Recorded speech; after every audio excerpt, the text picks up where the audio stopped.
Hello everyone, Jose Fleming here with Preferred Real Estate Brokers, and today I want to talk to you about how to effectively increase the value of a property.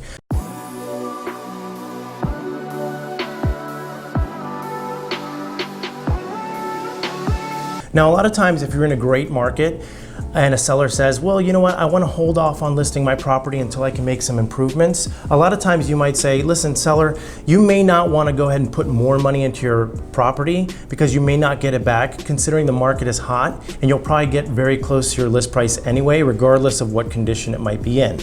But in some situations where a seller wants top dollar and maybe you're in a soft market, or maybe you're in a price range where the houses don't sell as quickly, curb appeal and the way that a home looks and improvements make a huge difference in their bottom line.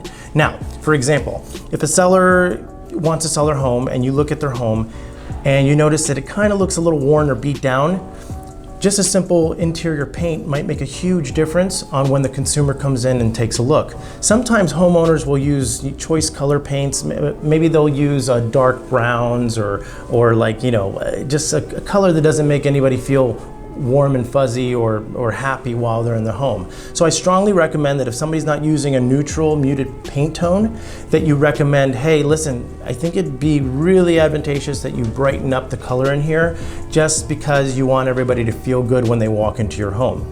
Now, giving sellers proper instruction on how to have their home look when a buyer walks in is really important too. So when the home is being shown, make sure all the lights are turned on, make sure all the blinds are open, make sure all the curtains are drawn back, make sure maybe there's some soft music playing in the background to kind of give that ambiance.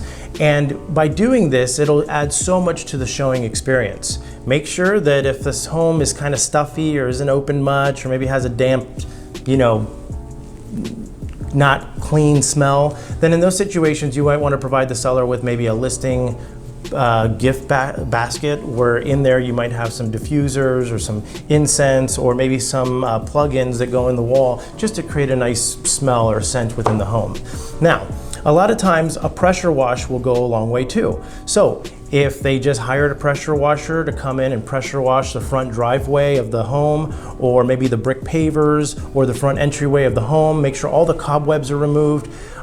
These little items do go a long way. Otherwise, a consumer might feel that the seller neglected the home or didn't take good care of it, and it might just leave them with or an iffy feeling about the house.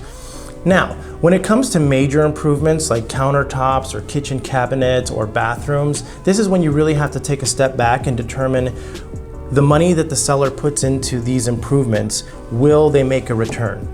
So a lot of times when a seller does make an improvement, they only get half back of what they put into it. But there are certain things that must be done in order for the seller to sell the home. So for instance, if that home is in a neighborhood where there's been updates all around, and most homeowners do have an updated kitchen, and they're the only one with the same exact kitchen from the home that they bought in 1980, it would be a good idea that they maybe put a little bit of an investment into their kitchen. This is the focal point of the home, and this is the main area that people are going to spend most of their time in, as well as the master bathroom, the guest bathrooms, etc. So when you're looking at a home, just determine, will this home sell quickly in today's market? Is it in a hot area? Are improvements necessary? Or will the next buyer just come in, pay the price, and make their own improvements? And remember, if the seller decides to make improvements, make sure that they're neutral improvements that everyone will like. Don't let them make improvements based on their style or their taste, because it doesn't always work out for the best. So there you have it. If you ever take a listing or you're looking to sell a property quickly, just step back and take a look and see, is there any improvement that could be made to this home that would get it sold quicker and for the highest price possible? And a little bonus, just to add to that, curb appeal is huge. And I often say, if a buyer drives by a home or sees the home from the exterior, that's going to make a determination of whether or not they want to even step foot in the door. So landscaping is huge. Making sure the grass is cut, trimmed, and the bushes are hedged. This is huge. If they're not taking care of the exterior of their home or their lawn, it's going to be a big deal. And in most cases, it's not a lot of money to kind of spruce up the outside of a home. So I strongly encourage that sellers do go in and have great curb appeal before they put their house on the market. So if you guys have any additional tips on how to prepare a home or what improvements are crucial to getting a home sold, or maybe even some hacks where you can make a home look better but not spend a lot of money, we'd love to hear. So please comment in the thread below and make sure you subscribe to our channel and watch our videos. And until then, we'll see you next time.